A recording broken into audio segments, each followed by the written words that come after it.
العشر على الأبواب، ها هي العشر على الأبواب. يا من أضعت الأوائل والأواسط من رمضان، ها هي العشر على الأبواب. يا من أسرفت على نفسك في رمضان، ها هي العشر على الأبواب. يا من أضعت الصلاة والصيام، ها هي العشر على الأبواب. يا أيها المسلمون، العشر على الأبواب. يا أهل الصلاة أقبلوا، يا أهل الصيام أقبلوا، يا أهل التهجد أقبلوا، يا أهل الزكاة أقبلوا، فنحن مقبلون على العشر، فهي خير ليالي الدنيا.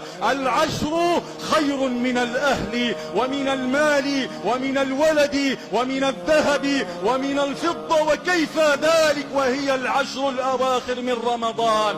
القرآن الكريم، القرآن الكريم كلام رب العالمين. القرآن طبيب القلوب، القرآن كلام علام الغيوب. هذا القرآن، هذا القرآن نزل في هذه الأيام.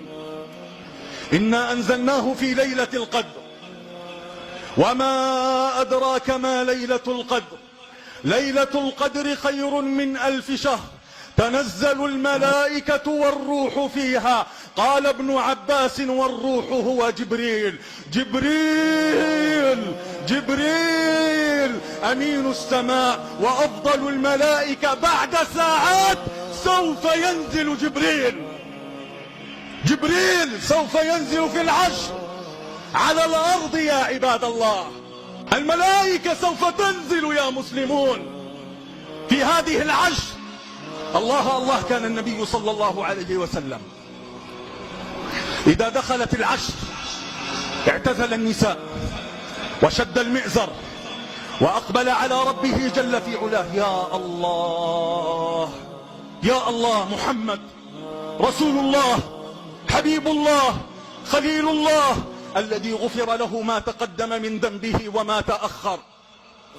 محمد صاحب المقام المحمود، وصاحب الحوض المورود، وصاحب الشفاعة العظمى. محمد هذا النبي كان يعتكف العشر، كان يعتكف العشر، فكيف بحالنا؟